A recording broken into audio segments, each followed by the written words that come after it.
Hello.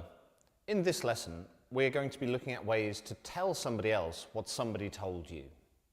Reported speech. Now, you could use say, tell, and ask. He said this to me, he told me this, he asked me this, for example. But the problem with say, tell, and ask is that they don't give very much information about the way somebody told something or how they did it. And to add more information to our English, we use what's called reporting verbs. So if somebody tells you something and you want to give that information to somebody else with a bit more imagination, a bit more detail, you would use what's called reporting verbs. Now, the problem with reporting verbs is the relationship between the original sentence, as in the direct speech, and the reported sentence with a reporting verb sentence. These two sentences can look very different. So what we're going to be doing is breaking them down in easier chunks to explain. The first set of reporting verbs we're going to use follow the same pattern of using to infinitive. So first of all, if we have a look at the structure, subject plus the reporting verb. If it's the negative, we add not, followed by to infinitive. For example, the direct speech, could we buy your tickets for you?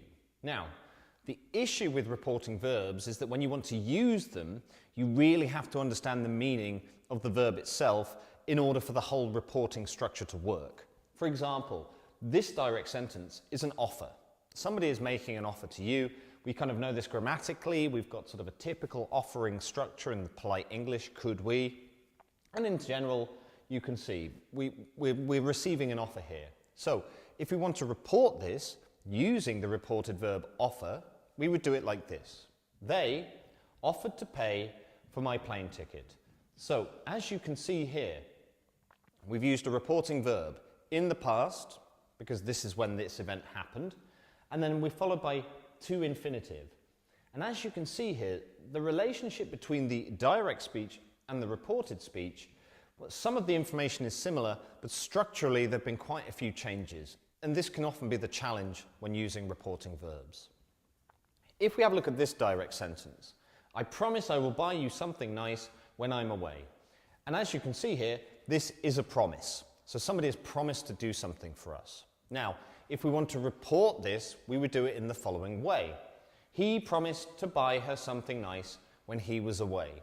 So again, in general, the information isn't so different, but the information contained here, grammatically and structurally, there have been some changes. In this case, we've got the reporting verb, followed by to infinitive. Now, again, some direct speech. I cannot and will not watch that movie again. So here we can see this is a refusal. Now we would use the reporting verb refuse to report this sentence to somebody else. She refused to watch the fantasy movie again.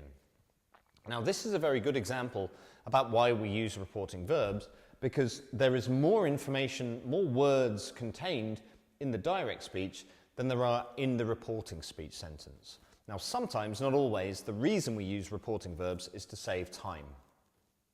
So far, we've looked at the relationship between direct speech and reporting speech through reporting verbs that were followed by to infinitive. The next set of structures we're going to look at are using reporting verbs followed by gerund, that is to say, ing form of the verb. For example, subject plus the reporting verb followed by the ing verb. And again, the challenge presented by reporting verbs is the fact that quite a lot of the information stays the same, but some of the structures and the words are different. For example, why don't we go to a cafe? So as you can see, this is a suggestion, a classic English language suggestion structure. Why don't we? So, in reported speech, we would use the reporting verb reported in this way. He suggested going to a cafe. So here we can see the classic structure. We've got the reported verb in the past, followed by the gerund, and the information at the end of the question, at the end of this sentence, is more or less the same. We don't think the cinema is a good idea.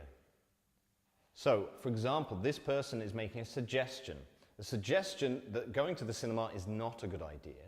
So with the suggestion, we would use the reported verb suggested in this way. We suggested not going to the cinema. So a negative structure here.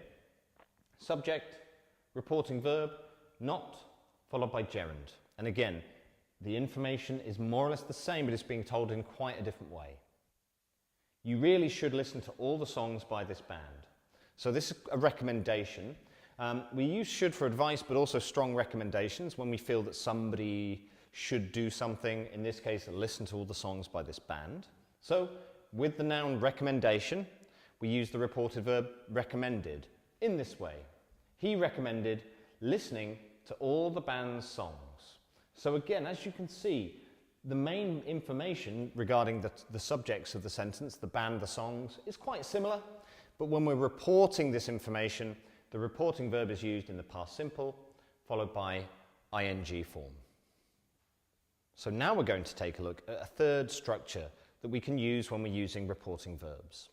It's different from the previous two reporting verb structures, but essentially what you have to do is the same. You take the direct speech, you interpret the direct speech, and you use a reporting verb which changes the structure and sometimes the grammatical nature of the sentences.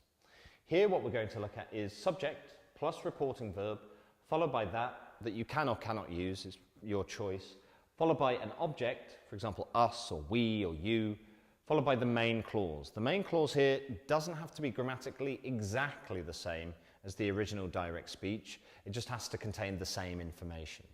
For example, we can't take those bags. So this would be a context where somebody is explaining to you. So this is an explanation.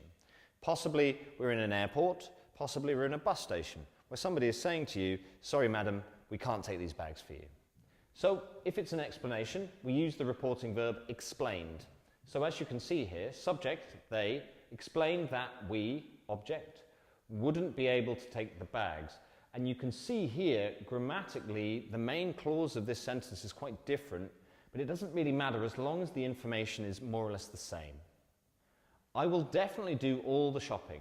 So here somebody is making a promise. So if they're making a promise and we want to use reporting verbs, simple, we use the reporting verb promised.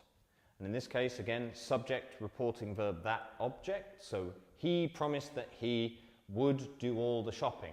So this time we've got a little bit of backshift here. We've gone will to would because we're describing a past situation or a situation in the future, but essentially the main clause is the same.